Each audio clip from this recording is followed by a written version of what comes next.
Assalamualaikum warahmatullahi wabarakatuh. Nama Nur Rahmawati, NPM 1801111105, jurusan Pendidikan Agama Islam, DPL, Ibu Reonika Puspitasari, ME SI. Keutamaan membaca surat Al-Kahfi. Sesungguhnya di antara hari yang paling afdol adalah hari Jumat. Pada hari itu Adam diciptakan dan diwakafkan, dan pada hari itu juga ditiupkan sangkakala dan akan terjadi kematian seluruh makhluk. Hadis riwayat Abu Dawud. Hadis riwayat Abu Dawud, An-Nasai, Ibnu Majah, Ahmad, dan Al-Hakim dari hadis Aus bin Aus. Membaca surat Al-Kahfi dianjurkan dilakukan pada malam Jumat dan hari Jumat. Surat Al-Kahfi merupakan surat ke-18 dalam Al-Quran dan memiliki 110 ayat. Keutamaan membaca surat Al-Kahfi: yang pertama, terhindar dari fitnah Dajjal.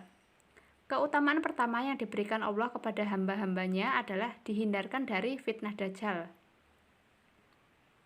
Jika seseorang membaca bahkan hafal 10 ayat pertama dan 10 ayat terakhir dari surat Al-Kahfi, maka Allah Subhanahu wa Ta'ala akan melindunginya dari fitnah Dajjal, sebagaimana yang dijelaskan hadis berikut dari Abu Darda dari Nabi Muhammad SAW. Barang siapa membaca 10 ayat terakhir dari surat Al-Kahfi, maka ia akan dijaga dan dilindungi dari fitnah Dajjal. Hadis riwayat Ahmad. Yang kedua, akan diterangi cahaya oleh Allah Subhanahu wa Ta'ala. Dalam sebuah hadis, Rasulullah SAW bersabda, siapa yang membaca surat Al-Kahfi, maka jadilah baginya cahaya dari kepala hingga kakinya.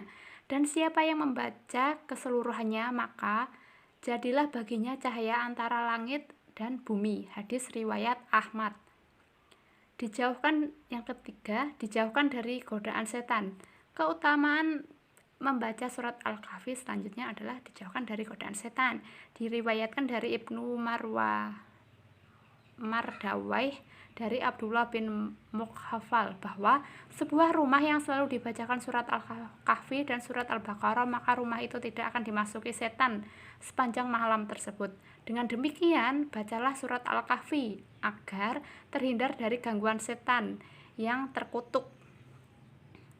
Yang kelima, diampuni dosanya.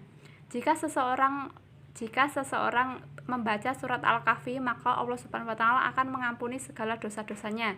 Dari Ibnu Umar radhiyallahu anhu, Rasulullah SAW bersabda, siapa yang membaca surat Al-Kahfi pada hari Jumat, maka akan memancarkan cahaya dari kakinya sampai ke langit, akan meneranginya kelak pada hari kiamat, dan diampuni dosanya antara 2 Jumat. Hadis riwayat Abu Bakar bin Mardawayh.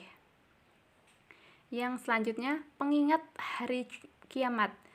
Membaca surat Al-Kahfi juga akan mengingatkan seseorang untuk selalu mengimani hari kiamat.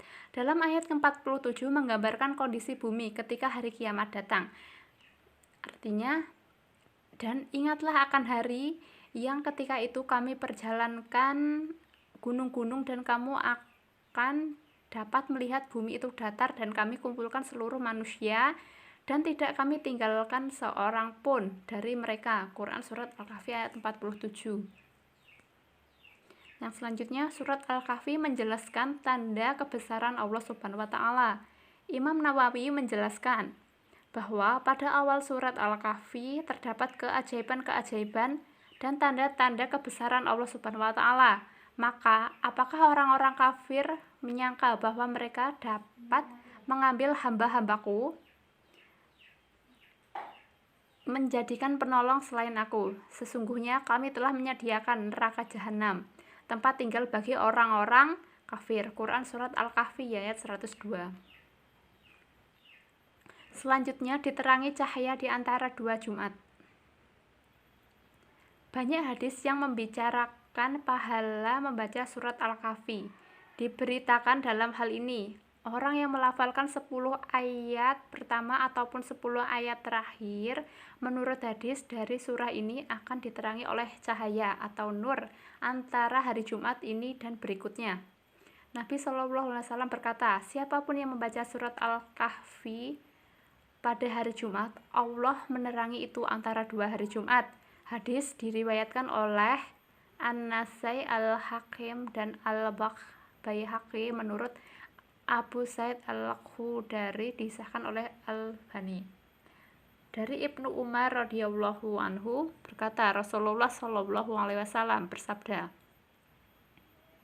siapa yang membaca surat Al-Kahfi pada hari Jumat, maka akan memancarkan cahaya dari bawah kakinya sampai ke langit, akan meneranginya kelak pada hari kiamat, dan diampuni dosanya.